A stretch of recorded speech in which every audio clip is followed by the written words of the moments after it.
Shalom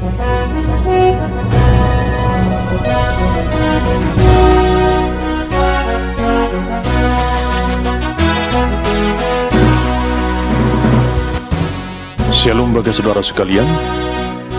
Kita siapkan hati dan pikiran kita untuk menyambut firman Tuhan. Kita berdoa. Damai sejahtera Allah yang melampaui segala akal, itulah yang memelihara hati dan pikiranmu di dalam Kristus Yesus Tuhan kita. Amin. Saudara yang terkasih di dalam nama Tuhan Yesus, firman Tuhan yang menjadi khotbah di Minggu Advent yang keempat, tanggal 18 Desember tahun 2022, diambil dari surat Paulus kepada jemaat di Roma, pasal yang pertama, ayat yang pertama hingga ayat yang ketujuh. Beginilah firman Tuhan. Dari Paulus, hamba Kristus Yesus, yang dipanggil menjadi rasul dan dikuduskan untuk memberitakan Injil Allah. Injil itu telah dijanjikannya sebelumnya dengan perantaraan nabi-nabinya dalam kitab-kitab suci, tentang anaknya yang menurut daging diperanakkan dari keturunan Daud, dan menurut roh kekudusan dinyatakan oleh kebangkitannya dari antara orang mati, bahwa ia adalah anak Allah yang berkuasa, Yesus Kristus Tuhan kita. Dengan perantaraannya kami menerima kasih karunia dan jabatan rasul untuk menuntun semua bangsa, supaya mereka percaya dan taat kepada namanya. Kamu juga termasuk di antara mereka, kamu yang telah dipanggil menjadi milik Kristus.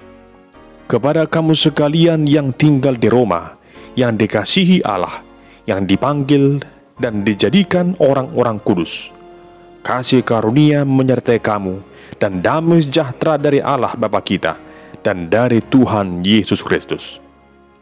Demikian pembacaan firman Tuhan yang menjadi teks khotbah di Minggu Advent yang keempat, tanggal 18 Desember tahun 2022, dengan tema Sambutlah Dia yang dijanjikan Allah. Saudara yang terkasih, tidak terasa saat ini kita sudah memasuki Minggu Advent yang keempat.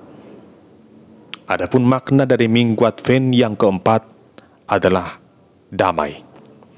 Berbicara tentang kedamaian, tentunya setiap orang mendambakannya.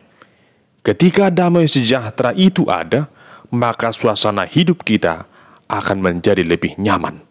Sebaliknya, ketika kedamaian itu jauh dari tengah-tengah hidup kita, maka otomatis semua akan menjadi semrawut, ibarat benang kusut yang akan sulit diluruskan. Hal itu jugalah yang kita lihat di Minggu Advent yang keempat ini, yaitu Advent yang terakhir sebelum kita memasuki perayaan Natal. Advent yang keempat mengingatkan kita akan saat yang sudah semakin dekat dalam menyambut kedatangan Kristus, Sang Juru Selamat dunia ini. Jika selama 4 minggu Advent ini kita dipersiapkan dalam penyambutan Sang Juru Selamat dalam liturgi gerejani selama 4 minggu Advent, lalu bagaimanakah cara kita, sikap kita dalam memaknai perayaan Advent dalam minggu-minggu Advent yang telah kita lalui itu? Apakah sebatas penantian yang bersifat seremonial belaka?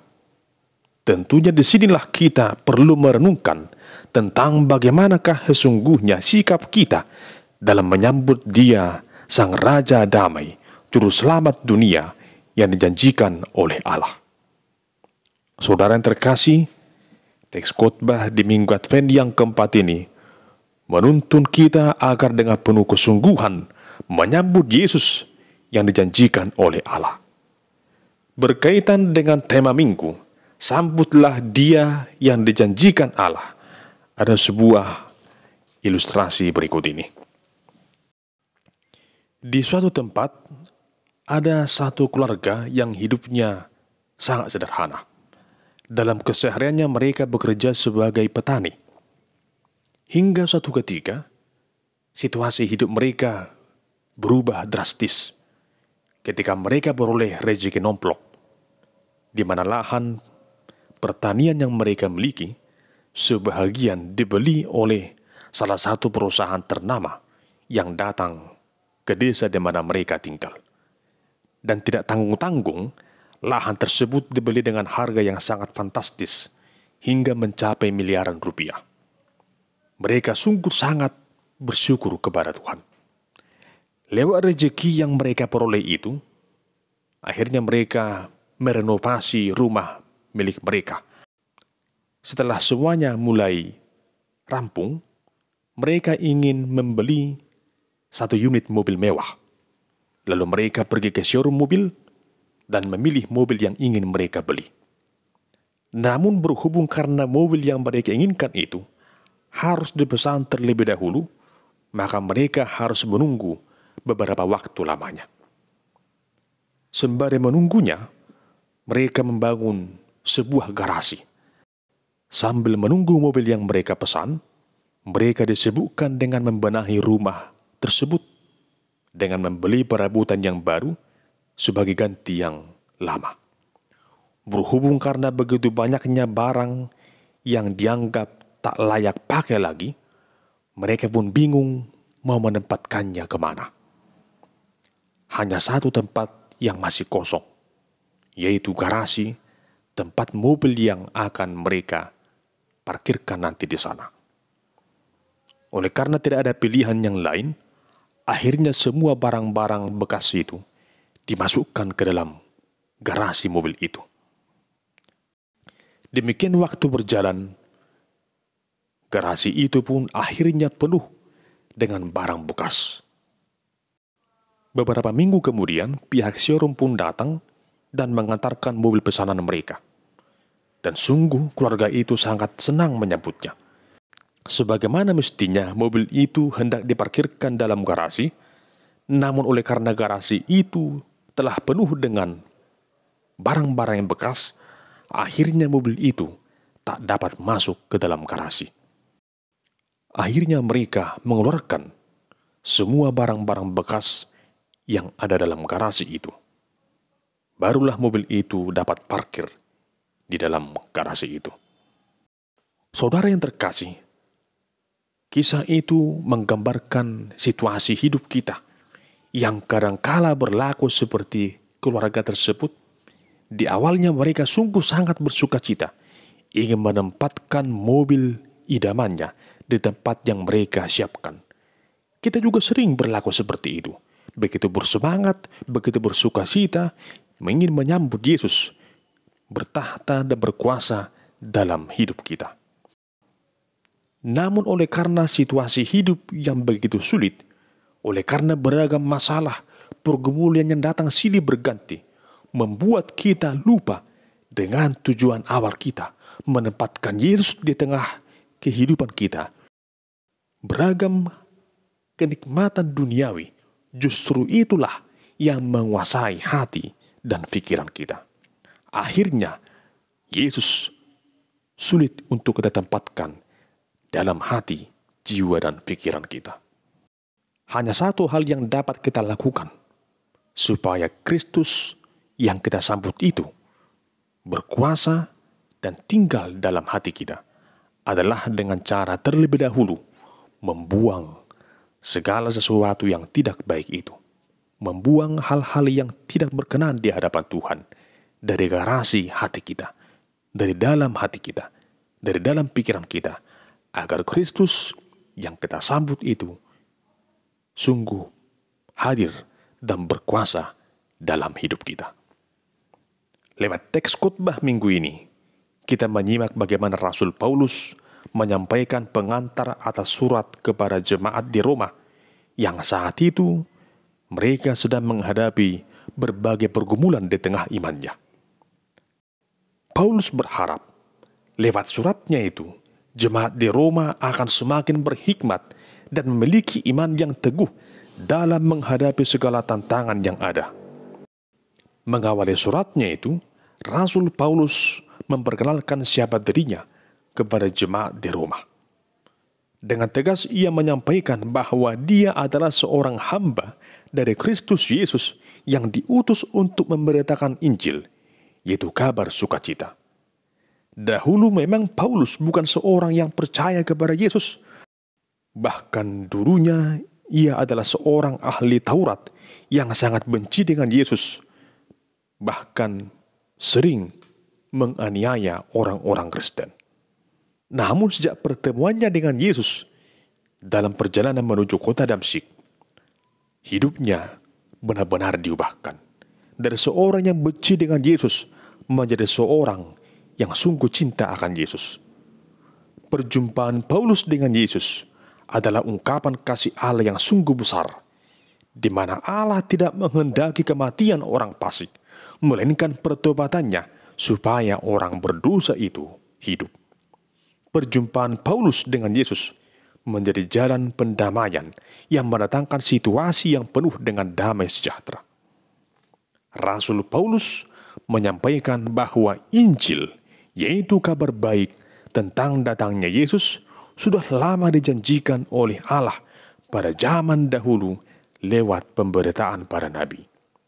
Dia yang telah dijanjikan Allah itu adalah anak Allah, Tuhan kita, Yesus Kristus, yang walaupun secara manusiawi ia berasal dari keturunan Daud yang dilahirkan oleh Maria, tetapi secara ilahi Yesus adalah anak Allah. Hal itu terbukti dengan kuasa yang sungguh sangat luar biasa yang ada padanya lewat setiap karya pelayanannya dan juga lewat peristiwa kebangkitannya dari kematian.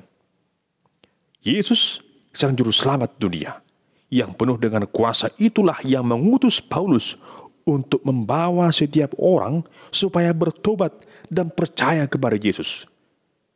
Rasul Paulus menegaskan bahwa berita keselamatan itu diperuntukkan kepada semua bangsa, kepada semua orang, kepada semua kaum.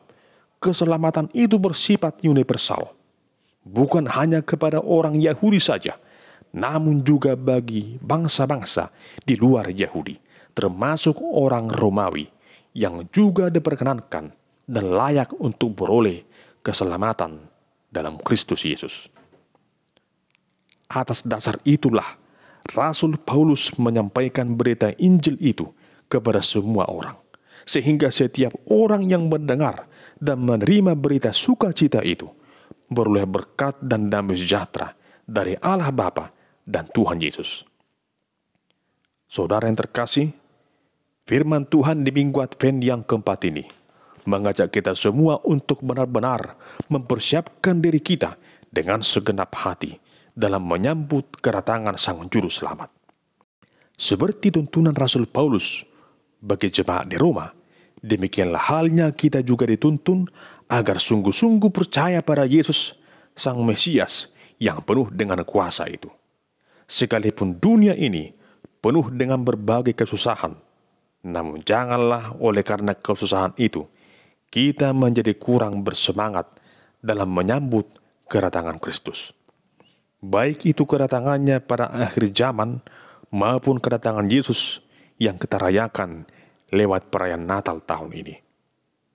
Tak seorang pun yang tahu kapan kedatangan Yesus pada akhir zaman.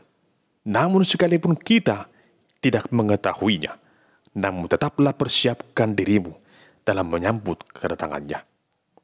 Sama seperti seruan Yohanes Pembaptis, persiapkanlah jalan untuk Tuhan, luruskanlah jalan baginya, luruskanlah hati, jiwa, dan pikiran kita, agar kita sungguh-sungguh dapat menyambut kedatangan Kristus di dalam hidup kita.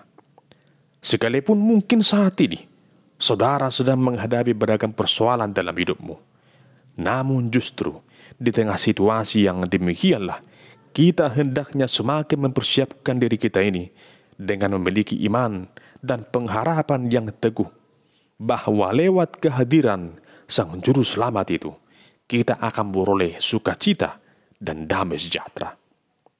Di saat kita menerima Kristus dalam hati kita, maka kita akan beroleh sukacita dan damai sejahtera.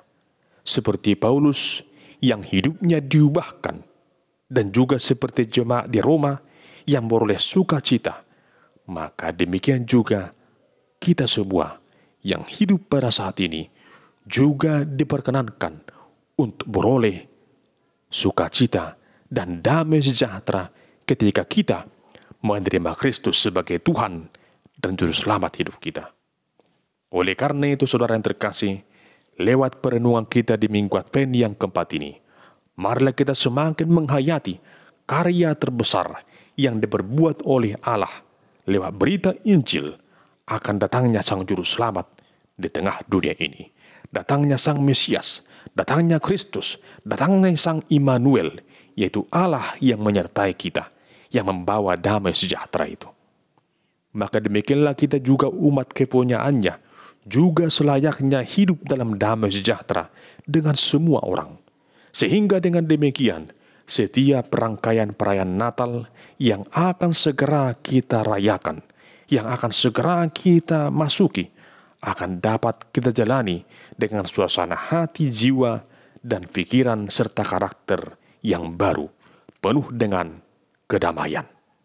Natal akan menjadi suasana yang membawa perubahan, membawa kebahagiaan, bukan oleh karena rutinitas dan kemeriahan acaranya, namun Natal membawa perubahan dalam hati, dalam jiwa dan pikiran kita, serta lewat perbuatan kita, oleh karena hadirnya Sang Juru Selamat dalam hidup kita. Untuk itu, saudara yang terkasih, sambutlah Dia, Sang Raja Damai, yang dijanjikan oleh Allah, Kristus Tuhan, Sang Juru Selamat hidup kita. Sambutlah Dia dengan penuh sukacita, berbekal damai sejahtera yang Tuhan berikan dalam hidupmu. Terimalah Dia dengan segenap hati, jiwa, dan pikiranmu. Dia yang sungguh mengasihi saudara akan melawat kehidupan saudara. Selamat Advent, Tuhan Yesus memberkati. Amin. Kita berdoa. Ya Tuhan Allah yang Maha Kuasa, kami bersyukur buat Injil yang kami dengarkan, berita sukacita tentang datangnya Sang Juru Selamat itu. Dan dengan penuh sukacita, saat ini kami menyambut hadirnya Sang Juru Selamat yang memberikan kedamaian dalam hidup kami. Hadirlah Engkau Tuhan di tengah kehidupan kami. Amin.